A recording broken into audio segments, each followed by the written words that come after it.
하나님께서는 오늘 우리를 느헤미야의 말씀으로 인도하십니다. 하나님께서 느헤미야를 부르셨습니다. 그가 사는 곳 수산궁으로부터 1000마일이 떨어진 예루살렘 성의 성벽을 재건하라 라고 하나님께서는 느헤미야에게 소명을 주셨습니다. 결과적으로 그는 13년 동안 지지부진했던 그 성벽을 단 52일 만에 수축하게 됩니다. 그러나 그것이 전부가 아니었습니다. 보이는 성벽을 수축하게 되는 것이, 재건하게 되는 것은 단지 하나님 놀라운 역사의 시작에 불과했습니다. 하나님은 그를 에스라와 더불어서 하나님 말씀을 중심으로 진정한 이스라엘의, 유대인들의 영적인 부흥, 직분의 부흥을 만들게 했다라는 것이죠. 사랑하는 성도 여러분, 제가 오늘 느헤미야 1장을 통하여서 여러분들과 나누고 싶은 것은 이런 놀라운 일, 위대한 사역을 했던 느헤미야를 결코 영웅으로만 볼 것이 아니다라는 것입니다. 그는 우리와 같습니다. 팬데믹의 시대를 사는 우리와 비슷한 처지에 믿는 사람이었습니다. 아무것도 할 수 없는 무력한 현실 앞에서 그는 우리처럼 울며 기도했던 사람이었습니다. 하나님의 언약을 품고 기도했고요, 구체적인 소원을 가지고 기도했습니다. 그랬더니 하나님은 그를 사용하시고 그를 일으키셨습니다. 그리고 그를 통하여 성벽을 세우셨습니다. 그뿐만 아니라 그를 통하여서 낙담한 선지자 학사 에스라를 일으켜서 같이 동역하게 하셨고, 하나님의 말씀으로 꺾여졌던 이스라엘의 나라가 다시 한번 세워질 수 있는 견고한 기초를 놓을 수가 있었습니다. 사랑하는 성도 여러분, 담임 목사로서 담대하게 선포합니다. 지금 우리는 느헤미야 시대를 살고 있습니다. 그러므로 우리는 느헤미야를 닮아야 할 것입니다. 그래야 교회답게 살 수 있을 뿐 아니라 교회답게 설 수 있습니다. 그의 시대가 우리의 시대와 비슷합니다. 그의 눈물과 우리의 눈물이 비슷합니다. 그렇다면 우리도 느헤미야의 영성을, 그의 기도를, 그의 비전을 우리 가슴에 담아야 할 것입니다. 여러분, 팬데믹이 아직 끝나지 않았습니다. 언제 끝날지 모릅니다. 아직 우리는 팬데믹에 패하지 않았습니다. 그러므로 우리는 이 상황에서 느헤미야를 통해 주시는 하나님의 메시지를 붙잡고 느헤미야를 돌파구로 여겨서 느헤미야처럼 하나님의 나라를, 무너진 하나님의 나라를 다시 세울 수 있는 저와 여러분의 사역이 되기를, 그 시작이 되기를 주의 이름으로 축복합니다. 말씀으로 축복하면서 오늘 첫 번째 대지가 이것입니다. 다 함께 따라합시다. 하나님 나라의 회복을 꿈꾸는 사람이 필요합니다. 시작. 하나님 나라의 회복을 꿈꾸는 사람이 필요합니다. 느헤미야는 구약의 인물입니다. 그래서 느헤미야를 우리가 잘 이해하기 위해서는 역사적인 이해가 필요합니다. 간단하면 이렇습니다. 이스라엘이 남유다까지 해서 기원전 586년에 바벨론이라는 제국에 의해서 완전히 멸망당하게 됩니다. 바벨론 느부갓네살 왕은 그 멸망을 하면서 더 이상 반역을 꿈꾸지 못하도록 이스라엘 본토에 살던 사람들을 곳곳에 이렇게 포로로 잡아가게 됩니다. 3번에 걸쳐서 1차 포로, 2차 포로, 3차 포로로 잡혀가게 되지요. 그러나 이 모든 것은 하나님의 섭리였고 하나님의 예언대로였습니다. 하나님의 말씀에 의하면 포로로 잡혀간 지 70년이 지나면 하나님께서는 그 바벨론도 멸하게 하실 것이고 이스라엘 사람들도 다시 귀환하게 할 것이다 라고 말씀을 하셨어요. 바로 그 일이 기원전 516년 바사왕 고레스 왕에 의해서 일어나게 됩니다. 바벨로니아 왕이 페르시아 왕, 즉 바사 제국에 의해서 멸망당하게 되고요, 바사왕 고레스 왕이 70년 만에, 포로된 지 70년 만에 총독 스룹바벨을 통하여서 성전을 재건하도록 1차 귀환이 일어나게 됩니다. 2차 귀환과 3차 귀환이 바로 아닥사스다 왕 때 일어나게 되는데, 아닥사스다 왕 때, 즉 기원전 458년에 2차 귀환이 일어나게 됩니다. 그때 당시 리더는 학사 에스라였고요, 그들의 비전은 무너진 성벽을 건축하는 것이었습니다. 그러나 사마리아 사람들의 방해 등의 이유로 지지부진해지게 됩니다. 그렇게 13년의 세월이 흘렀습니다. 같은 왕 아닥사스다 왕 밑에서 술 맡은 관원이었던 느헤미야에게 하나님께서는 새로운 비전과 새로운 사명을 부여하신 것입니다. 바로 그때 3차 포로 귀환이 이루어지기 직전의 말씀이 바로 오늘 느헤미야 1장의 말씀이 되는 겁니다. 더 자세한 상황은 재미있게 제가 은혜의 조각들을 했으니까 여러분들 보시면서 이해를 높이시면 좋을 것 같습니다. 오늘 말씀 1장 1절의 말씀 우리 다 함께 읽겠습니다. 시작. 하가랴의 아들 느헤미야의 말이라. 아닥사스다 왕 제20년 기스로월에 내가 수산궁에 있는데. 벌써 포로로 잡혀간 지 지금 100수십 년이 지나고 있습니다. 그래서 당연히 느헤미야는 그 포로의 땅에서 포로의 자손의 신분으로 태어난 사람이었습니다. 느헤미야라는 이름은 여호와께서 위로하신다라는 이름입니다. 여러분, 이 이름에서, 그리고 이 이름의 장명에서 느헤미야의 아버지 하가랴의 영성을 볼 수가 있습니다. 하가랴는 포로지에서 낳았던 자기 아들을 그 페르시아 제국, 바사 제국의 주류로 살게 하기보다는 하나님의 나라를 부흥케 하고 하나님의 나라의 회복을 위해서 쓰임받게 되기를 원했던 것 같습니다. 그러니까 하나님 나라에 대한 이 꿈은 느헤미야에게서 시작되었다라기보다는 느헤미야에게 하나님이 위로하신다라는 이름을 붙여주었던 그 선친 하가랴에서부터 그 꿈이 시작되진 않았을까라고 저는 그렇게 상상을 해봅니다. 그랬던 하가랴의 꿈에서 느헤미야까지 하나님 나라에 대한 하나님의 위로와 안식에 대한 그 나라의 회복에 대한 그 꿈이 연결어갈 때가 왔습니다. 느헤미야의 친족, 친형제가 바로 천마에 떨어진 예루살렘 성전을 보고 와서 그에게 보고를 하는 장면입니다.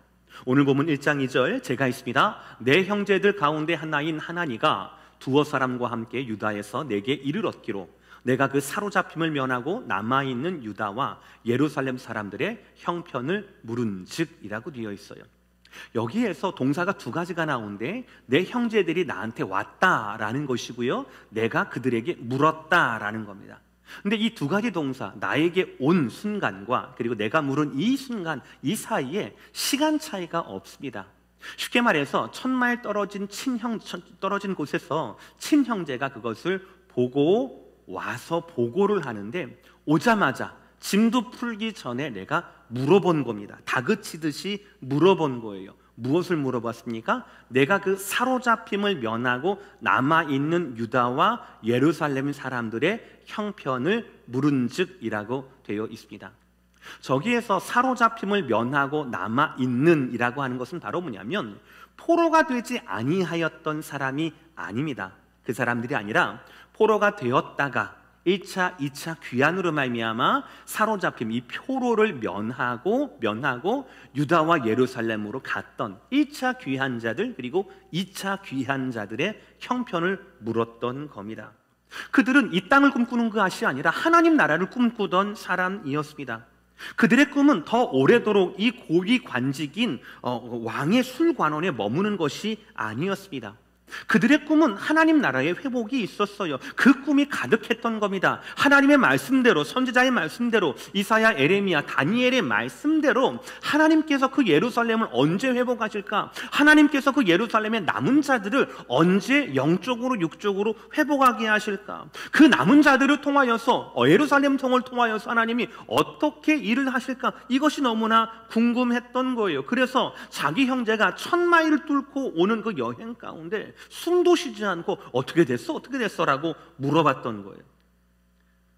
근데 그들의 답이 어떻습니까? 3절의 말씀이에요. 그들이 내게 이르되 사로잡힘을 면하고 남아있는 자들이 그 지방 거기에서 큰 환난을 당하고 능력을 받으며 예루살렘 성은 허물어지고 성문들은 불탔다 하는지라. 우리의 믿음과 반대되는 현실의 모습입니다. 꿈을 가졌지만 꿈이 깨져버린 거예요. 헌신을 다짐하고 결단했지만 현실은 뭐예요? 그치지 않은 환난과 능력을 당하는 현실이었습니다. 믿음으로 결단하고 나아갔지만, 헌신했지만 하나님의 보상은커녕 더 힘들고 어려운 비참한 현실만 남게 되었어요. 여러분, 그 소식을 들었을 때 우리는 어떻게 해야 합니까? 그때 우리의 반응은 무엇이어야 합니까? 느헤미야는 그 소식을 듣자마자 앉아서 울고 수일 동안 금식하며 하나님께 기도했어요. 오늘 두 번째 말씀이에요. 하나님 나라를 위해 눈물로 기도하는 사람이 필요하다라는 거예요. 오늘 말씀 본문이에요. 1장 4절 5절 시작. 내가 이 말을 듣고 앉아서 울고 수일 동안 슬퍼하며 하늘의 하나님 앞에 금식하며 기도하여 이르되 하늘의 하나님 여호와 크고 두려우신 하나님이여 주를 사랑하고 주의 계명을 지키는 자에게 언약을 지키시며 긍휼을 베푸시는 주여 간구하나이다. 4절을 다시 보여주시길 바랍니다. 4절의 빨간 글씨를 직역하면 이렇습니다. 내가 그 말을 듣자마자 주저앉았다. 수일 동안 울었고 통곡했다. 하나님께 필요한 사람은 영웅이 아닙니다. 많은 능력을 가진 권세를 가진 영웅이 아니라 하나님 나라를 위하여서 울며 기도할 줄 아는 사람, 그 사람이 이 시대에 필요한 느헤미야 같은 사람이라는 거죠. 팬데믹 때 우리 모두가 위축되는 시절을 살아가는 우리는 과연 어떻게 행해야 합니까?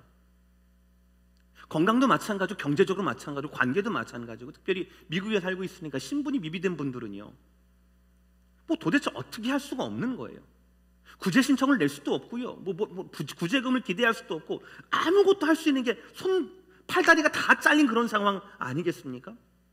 이러한 때에 우리는 어떻게 해야 합니까? 나는 아니라고, 나는 신분이 있다고, 나는 건강하다고, 나는 이 팬데믹 상황 가운데 무관하다고, 내 사고는 더 잘 되고 있다라고 하면서 자고하면서 약한 자들의 마음을 아프게 해야 합니까? 아니에요. 우리는 이때도 하나님의 구원을 봐야 합니다. 현실은 비록 내 믿음과 다르다 할지라도 우리는 그럼에도 하나님의 구원을 봐야 해요. 하나님 나라를 위하여 애썼던 그러나 큰 환난과 능력을 당하는 그 자들을 위하여서 우리는 눈물을 흘릴 줄 알아야 돼요. 함께 울어야 합니다. 내가 살고 있는 따뜻한 궁이 수산궁이 화려한 왕궁이 아니라 1000마일 떨어진 그 불타고 허물어지는 예루살렘 성을 우리 마음 가운데 채우고 품을 줄 알아야 해요. 그것을 위해서 울어야 합니다. 이 땅이 보이는 나라가 아니라 파사 제국이 아니라 하나님 나라, 보이지 않는 하나님 나라의 무너짐을 보고 우리는 가슴을 치고 울 줄 알아야 해요. 하나님에게는 이 시대에 영웅이 필요한 것이 아니에요. 이 시대의 하나님 나라의 무너짐을 보고 그 백성들의 환난과 연약함을 보고 울 줄 아는 기도자가 필요하다라는 거예요. 그리고 느헤미야처럼 그 기도로 말미암아 자신의 소명과 사명을 확인하고 한 걸음 더 나아가게 하는 그런 사명의 일꾼이 필요하다라는 거예요.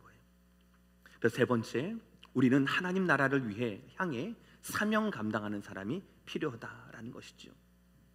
오늘 11절의 말씀 다 함께 읽겠습니다. 11절의 말씀 시작. 주여 구하오니 귀를 기울이사 종의 기도와 주의 이름을 경외하기를 기뻐하는 종들의 기도를 들으시고 오늘 종이 형통하여 이 사람들 앞에서 은혜를 입게 하옵소서 하였나니 그때에 내가 왕의 술관원이 되었느니라. 아멘. 여러분, 이 말씀이 너무나 귀중하고 능력 있는 말씀이라고 저는 믿습니다. 사랑하는 성도 여러분, 저는 오늘 여러분들을 화면으로밖에 볼 수가 없습니다.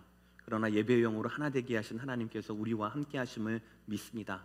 그 하나님 앞에서 좀 저를 따라 하시길 바랍니다. 주여 구하오니 내 기도를 들으시고 은혜를 입게 하옵소서. 그의 기도는 그 신세를 한탄하고 그 불의를 호소하는 기도만이 아니었습니다. 그는 기도하면서 앞으로 나아갔어요.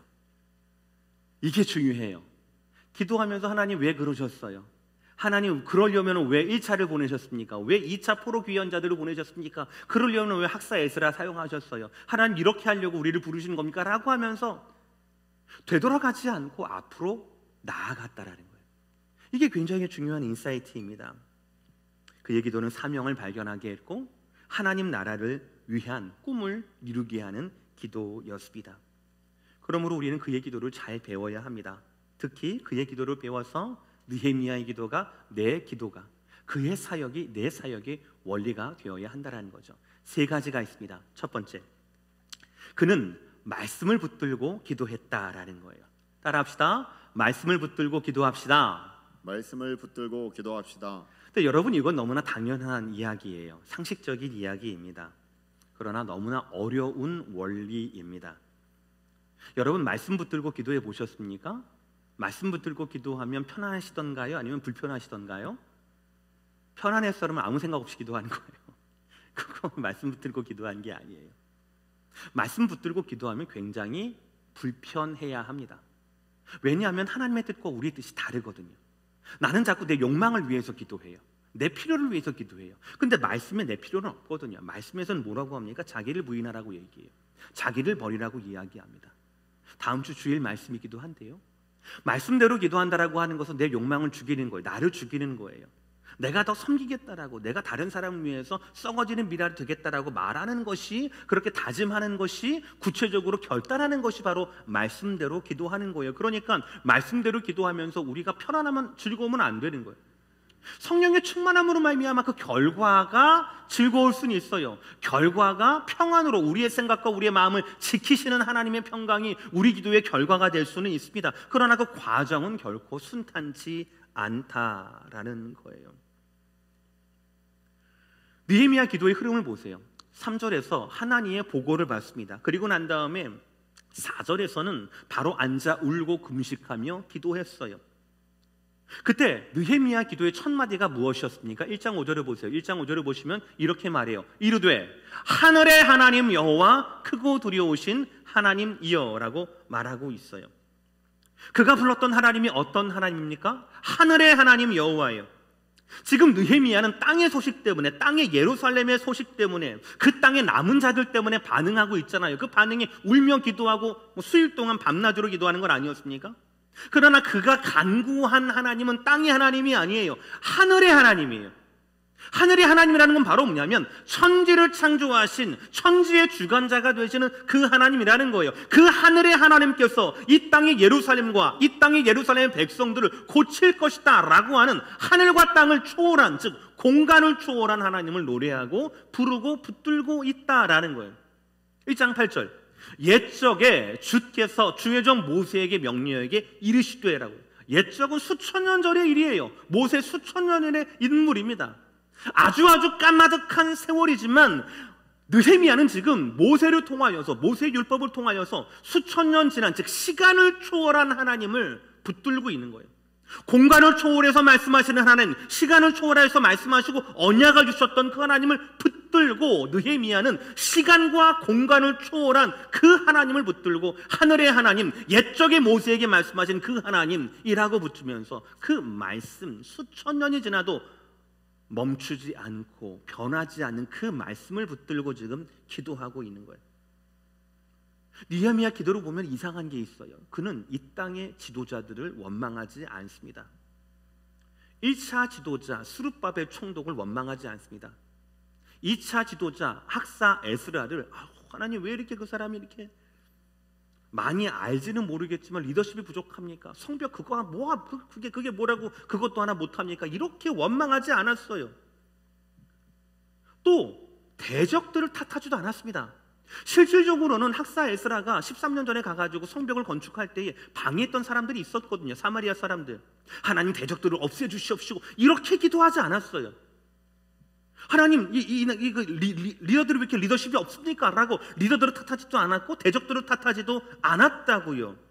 그저 느헤미야는 자신의 신앙의 눈으로 시간과 공간을 초월하시는 하나님만 아뢰고 그 영원하신 하나님의 언약의 말씀을 붙들고 하나님만 기도했다라는 거예요. 우리도 그래야 돼요. 우리도요, 지금 이 상황, 팬데믹을 탓해서는 안 됩니다. 팬데믹이 왜 왔습니까? 이거 자꾸 어제만 바라봐서는 안 되는 거예요. 이미 일어난 일을 어떻게 하라고요? 이것 가운데 하나님의 주권을 회복하도록 해야 되는 거죠. 이것 가운데 시간과 공간을 초월하신 하나님의 그 능력을 우리의 것으로 만들어야 되는 거죠. 정치가를 탓해서도 안 됩니다. 제약회사를 탓해서도 안 됩니다. 평소에는 그렇게 약간 많이 봤더니 지금 뭐하고 백신을 안 만들고 있어. 그렇게 할 게 아닙니다. 도움도 안 돼요. 기도의 방해만 될 뿐입니다. 우리는 느헤미야처럼 기도해야 돼요. 하나님 말씀만 기도해야 합니다. 하나님만 붙잡고 기도해야 된다는 거예요. 이 땅의 울음과 이 땅의 연약함과 이 땅의 무너짐을 책임질 분은 시간과 공간을 초월한 정치가도 아니고 리더도 아니고 어떤 것도 아니라 바로 하나님이, 시간과 공간을 초월한 저 하늘의 하나님만이 우리의 눈물을, 우리의 무너짐을 일으켜 세울 수 있다라고 하는 것을 붙들며 기도해야 된다는, 이게 바로 느헤미야의 기도였어요. 두 번째, 그의 기도는 공동체를 위한 기도였어요. 중요합니다. 느헤미야 기도는 나와 우리를 구별하지 않습니다. 그는 지금 따뜻하고 안전한 수산궁에 살고 있어요. 세상 누구보다도 평안합니다. 그리고 11절을 이해하면 그는 지금 왕의 술 맡은 관원이라고 얘기해요. 이 술 맡은 관원은 아시겠지만 왕의 음식을 맛보는 사람뿐만 아니라 기록을 보니까 왕의 침실과 가장 가까운 경호를 책임진 사람이라고 얘기합니다.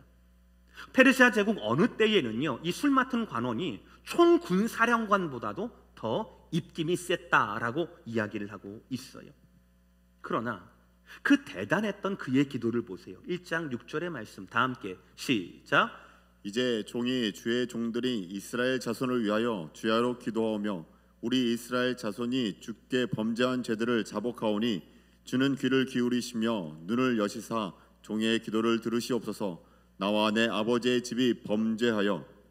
지금 느헤미야는 기도하면서 잘 나가는 자기, 그거를 기도하면서 뭐라고 합니까? 이스라엘 자손의 죄를 나와 내 아버지의 집이 범죄하였다라고 하면서 그 이스라엘의 죄, 그 공동체의 죄, 역사적인 죄에 어떻게 보면 자기하고는 상관없는 그 죄를 자기가 담당하고 있는 모습을 보고 있는 거예요.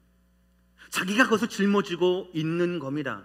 그렇게 공동체의 책임을 자기가 감수하는 거예요. 시대적인 책임을 누가 부르지도 않았는데 자기가 감수하는 거예요. 책임지는 겁니다. 또 있어, 이뿐 아닙니다. 더 중요한 것 11절 말씀, 오늘 종이 형통하여 이 사람들 앞에서 은혜를 입게 하옵소서 하였더니, 이스라엘의 죄를 자기의 것으로 취할 뿐만 아니라 자기의 형통도 이스라엘을 위한, 그 공동체를 위한, 역사를 위한, 하나님 나라 회복을 위한 형통으로 치환시켜 달라라고.